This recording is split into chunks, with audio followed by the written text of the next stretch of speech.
எல்லா படங்களும் first day பார்த்துருக்கேன். எங்கள் டைரக்டர் பொசிஷன் ஓடி போயிடுச்சு. அப்படி பார்த்த பிறகு இன்டர்வியூ நாளில் பைலட்டை பார்த்துருக்கேன். டார்லிங் டார்லிங் டார்லிங் பைலட்டை பார்த்துருக்கேன். மௌனிக்கு வந்து இட்லியில் பார்த்தேன். சூரன் வருஷம் ஆனந்தில் பார்த்தேன். குருவி வருஷம் அண்ணாவில் பார்த்தேன். முந்தானி முடிச்சு ஏன் ராட்சியில் பார்த்தேன். அவர் பயங்கரமான ஃபேன். நான் ஒரு டப்பியில் பேசும்போது அவன் பேசி வருஷம் அவங்க ஃபேன்ஸாக இருக்கேன். அவர்லேருந்து அந்த ஆலமரத்துலேருந்து வந்த விழுதுகள் நிறையா இருக்குது. இந்த ஆலமரத்தில் வந்து நிறையா இருக்குது. அதில் முக்கியமாக படம் பார்த்திபன் சார் நம்ம பாடியா சொல்லலாம். ஆக்சுவலாக பார்த்திபன் நான் ரொம்ப நெருங்கிய க்ளோஸ் நண்பர்கள்.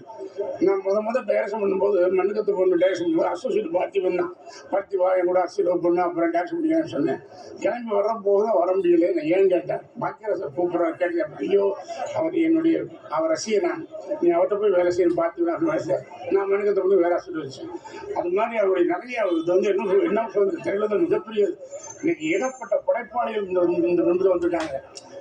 ஒன்றும் சொல்ல முடியாதுப்பா. என்ன சொல்ல சங்கடம் இருக்காங்க. ஈஸ்வரன் ஷாக் இல்லை.